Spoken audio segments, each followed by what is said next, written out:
We have Desperate Prayer, Spectral Geist, and Angelic Bulwark. I assume just from looking at these that these are more of a oh shit button for yourself to help you stay alive during an encounter. Pretty much. This tier is a survivability tier.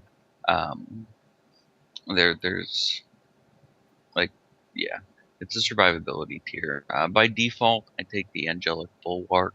What this does, anytime a damaging attack brings you below 30%, you gain a shield equal to 20% of your total health. Um, I like this one because it's a proc. I don't have to push a button for it. Um, so I mean, it's nice. It'll keep you alive for a little while longer, and you don't have to do anything other than have the talent available to you. Yeah.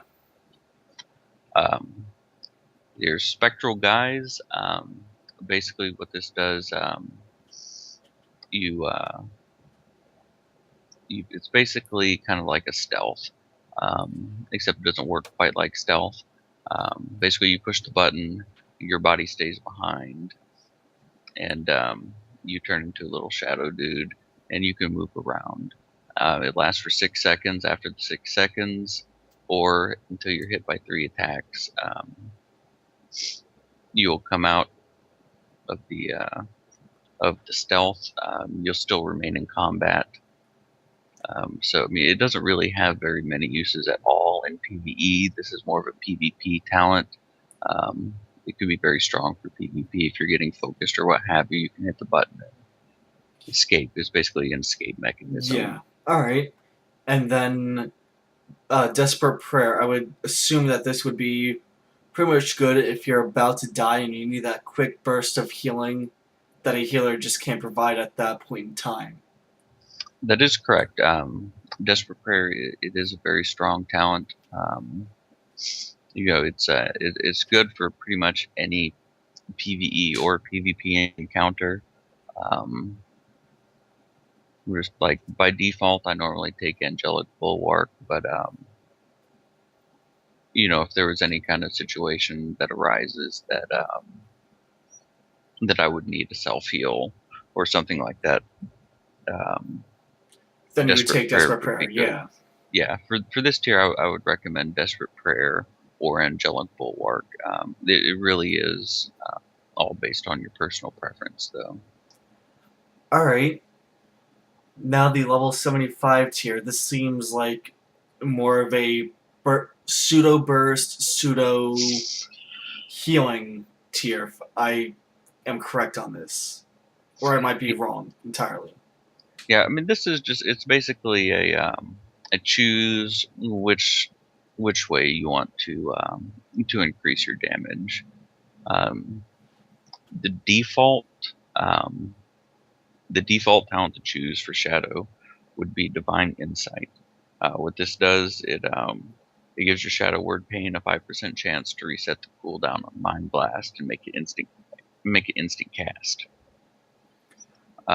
For most encounters, this is probably going to be your best bet, um, since Mind Blast and your Devouring Plague are two of your main sources of damage. With this talent, you'll get more of both. Power Infusion, while it looks great on paper, is not so hot. Um, in actuality, for Shadow, um, it increases your casting speed and reduces mana cost by 20% for 20 seconds. It sounds great, but the damage you would get from Divine Insight will pretty much trump it every time. This one is more for healers. Um, the final talent, Twist of Fate. Um, what this does, after damaging or healing a target below 20% health, you deal 15% increased damage and healing for 10 seconds. This can be very powerful on certain fights. Um, so it kind of depends on the fight which one you would want between Divine Insight and Twist of Fate. Um, Twist of Fate is very good on fights where there's a lot of ads, there's a lot of things dying constantly over the course of the fight. Um, so say, take a fight like Will of the Emperors. Twist of Fate would be a very good talent on that, since you're constantly. Dotting multiple targets, and they're all going to be dying relatively in quick succession from one another, and you can dot the bosses at the same time. That is correct. Basically, whether or not this talent would be more valuable than Divine Insight all depends on the amount of uptime you can get on Twist of Fate.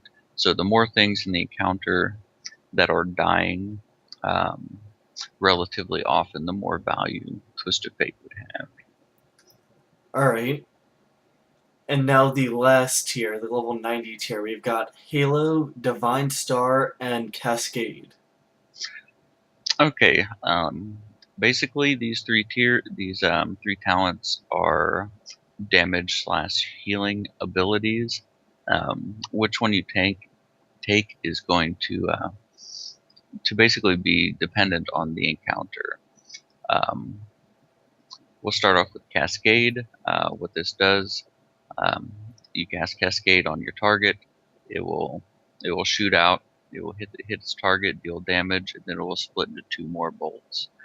Then those will seek out other targets, and they always choose a target that's furthest away.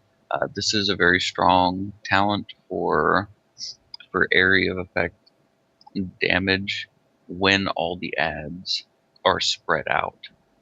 It deals more damage the further it travels. So if all the targets are clumped up together, this talent is not going to be very good. This is a very good talent for, say, a fight like Shaw of Fear, where the ads spawn all across the room and they don't move. You can't round them all up. Um,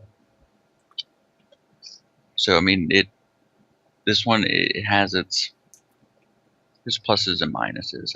Divine Star, it fires a star in front of you, for 24 yards. It deals damage and healing to everything within 6 yards on its way forward and on its way back. Um, this is very good for an AOE situation where everything is all clumped up. Um, So on a fight like, say, Elegon or Will of the Emperor, where you have the ads all clumped up, this would be a pretty good talent to have at that point. yes, it would. And the final talent is Halo. For single target damage, this is going to be the go-to talent. This is, of course, assuming that you can maximize its use. Essentially, what happens with Halo, it creates a ring of holy energy around you and expands and grows in power to targets up to 30 yards away. Um, Essentially, with Halo, there is a sweet spot. The further it goes out, it deals increasing damage. So the greatest effect is at 25 yards. So Halo is all about your positioning. If you can get in a good position to cast a Halo, it is going to be more damage than both Divine Star and Cascade.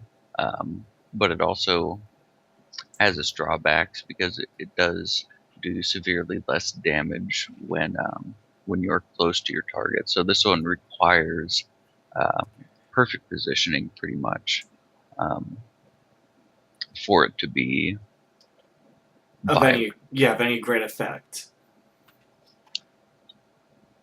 Alright, now let's look at your talents right here. We've got Glyph of Dark Binding, Mind Spike, and Mind Flay. Why choose these versus the other glyphs for Shadow Priest? Okay, for Shadow, there's not really just a whole lot of incredible glyphs to choose from. Um, I'll start off with the Dark Binding. You can cast Prayer of Mending, Renew, and Leap of Faith without canceling Shadow Form. Basically, this just gives you a little bit of extra utility without having to waste a global cooldown on returning back to Shadow Form when you're done.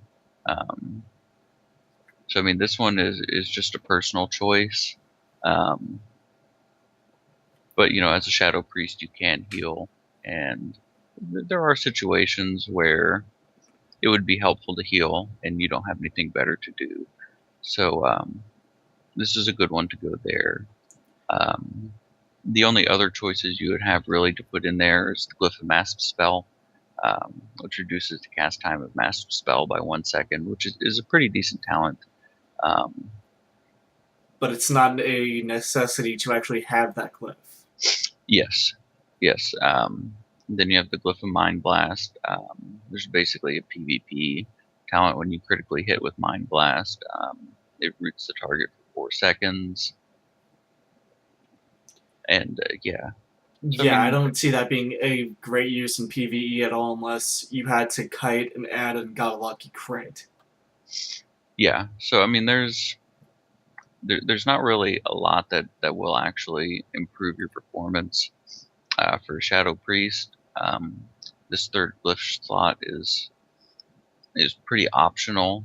You pretty much take whatever you want in there and be totally fine.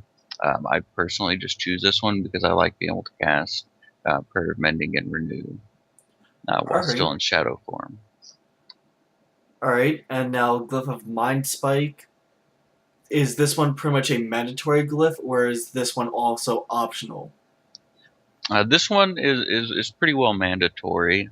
Um, while you can get by without it, it's a DPS increase to have it.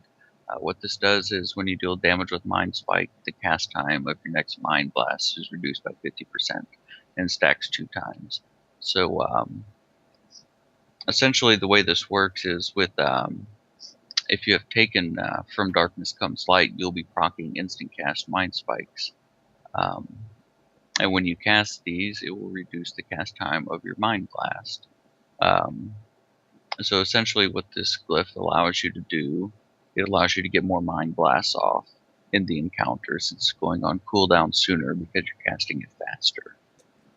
I see, and it has, as you said, that good synergy with From Darkness Comes Light in order to just improve your DPS that much more. That is correct.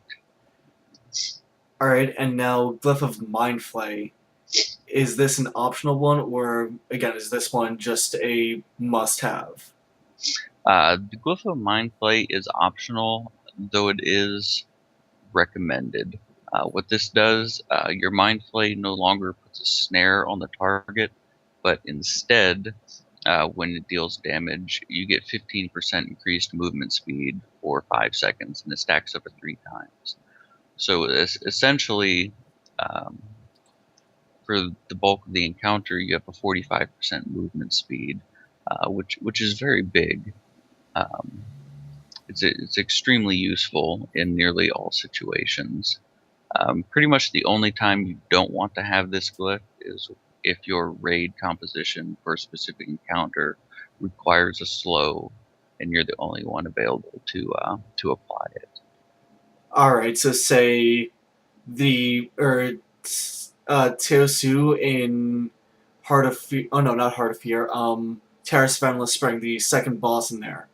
That would be one of those situations where you'd actually want your Mind Flay to slow, for instance. Yes, that could be one of those situations, or let's say Will of the Emperor, and you have to slow the courages down or what have you. If there's no other slows available, you would have to give up the extra movement speed. But yeah, for the most part though, this is an excellent glyph for a Shadow Priest. Alright, and the minor glyphs, as far as I'm aware for all classes, those are pretty much all visual stuff. They don't impact your DPS at all whatsoever, correct? That is correct. All the minor glyphs are purely cosmetic, so Take just pick whatever you whatever want in you there. want. Alright, and as far as the rotation goes for a Shadow Priest, we've heard words like Vampiric Touch, Shadow Arcane, Mind Blast, Devouring Plague. In what order would you necessarily do those abilities, and why? Okay, well, starting off the fight, um, what you're going to want to do, you're going to open up with a Mind Blast, and then you'll want to cast your Halo, and then your Shadow Fiend. Of course, you'll be pre-potting. like always, like all good DPS do. So you want to pre-pot, Mind Blast, Shadow Fiend, Halo. Um, you're casting all these things. First off, you want to get your Mind Blast on cooldown as soon as possible. Mind Blast is your number one priority. Um, essentially, whatever you're doing in the fight, if Mind Blast comes off the cooldown, you stop what you're doing and you cast it. Um, but yeah, so you start off with the Mind Blast, Shadow Fiend, and Halo. What this does is hopefully you get your trinkets to proc, and then you would apply your Shadow Word Pain and your Vampiric Touch. Um, after you've done this, is pretty simple. You just spam Mind Flay until your dots need refreshing. Cast Mind Blast on cooldown. Um, when you have 3 Shadow Orbs, you'll want to cast Devouring Plague. Alright, now at any point after that first initial cast of your Halo, at what point do you recast it in order to gain the damage from it? You'll pretty much want to cast that on cooldown, assuming that you can maintain a Maintain that decent sweet spot? range. Yes. Alright, so say you have to stack up for whatever reason, it'd be better off to just hold off on that Halo and continue to chain Mind Flay until you can reach a greater distance. That is correct. Like if you have to stack up and Halo's off cooldown, I would don't cast it. Halo's instant cast, so once you're spreading back out, you can cast that on your way back out. Alright, and obviously you want to refresh your dots. What is it? Before they drop off or right as they drop off? Like, do you want to pre-cast them to, like your Vampiric Touch, for instance? Do you want to, once you see it has 2 seconds left on the target, do you want to start recasting it at that point or sooner or later? Um, when it comes to dot refreshing, what you want to do, you want to cast it between the between the second to last tick and the last tick. Um, so you'll just kind of have to watch your timers. But basically, you don't want them to ever fall off. Now, this is of course assuming that you don't have to delay your Mind Blast to accomplish this. It's better to get the Mind Blast off than it is to refresh your dots. But in an ideal world, you would recast your dot between the second to last and the final tick. Alright, and if you can't do that because Mind Blast just came off of cooldown, as you just said, it would be much better to get that Mind Blast off, then refresh the dot in order to maintain that DPS. Yes, it would. Like I said before, anytime Mind Blast comes off cooldown, you get a proc. Stop what you're doing and cast Mind Blast. Alright, and now we also heard of another ability a little while ago, like Mind Spike. I assume we'd only be casting Mind Spike if we have the proc from from darkness comes light. Yes, Mind Spike. You'll only cast it when it procs from your talent. From darkness comes light. Its position in the priority is behind Mind Blast and your dots, since it stacks up to 2 times. So you can safely delay the casting of this. So in the priority system, it will be above Mind Flay, but behind everything else. Okay, so priority, as you said, Mind Blast, Halo, Shadow Fiend, your dots, and then Mind Blast comes into play once you only have the procs, and you'd have to figure out from there as to when to hit it. You can Yes. delay it when possible, but don't. Would you try and not let these stacks fall off? I would assume, or if you have to because you can't do anything else, let the stacks fall off. No, there's no reason to let the stacks fall off. It's an instant cast spell when it procs. So even if you're moving, you still want to use the stacks. It lasts for 15 seconds, so there's plenty of time to use it. There's really not many situations where it would fall off if you're paying attention. So All right, and we said it stacks up to 2 times. Would it be better just to cast it as it comes up, or try and wait and see if you get that second stack? Because I know it can be situational depending on if you've got like 3 seconds left and you're not sure if you're going to get that extra proc. in general, it would be better to cast it as it comes up, um, especially on encounters when you're multi-dotting, because you're going to be getting a lot of these procs, and once you're at the 2 stack limit, if you get another proc, it's basically lost damage. So so when you're using these, it's definitely more important to use the second stack of it than it is to use the first stack, so you don't waste any potential procs. All right, and as for, I know Shadow Priests still have Shadow Word Death. That, from what I understand now, they changed that to where you can't cast in your normal rotation at all, but it does come into play at 20% or is it 25% or 20% and below? It is 20% and below. This is basically your executability. Um, so essentially, underneath 20% health, you're going to want to weave in your Shadow Word Deaths. Um, it's kind of complicated to explain how to use this. In the priority system, it would come after Mind Blast, but before any of your other spells. Below 20% health, you can cast Shadow Word Death 2 times. Um,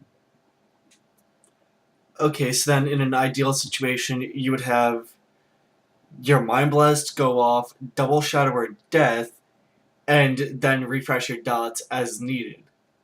yes, yes. Shadow Word Death, when you cast it on a target below 20% health, it also grants you a Shadow Orb, which is very important, but it's only the first Shadow Word Death that grants this. So, so essentially, in the priority system, it would be Mind Blast, then the first Shadow Word Death, and then if you get a Mind Blast, if you get a prop for another Mind Blast, you'd want to cast Mind Blast again before the second Shadow Word Death. Okay, and then as soon as you hit that third Shadow Orb, you would hit your Devouring Plague to get that up.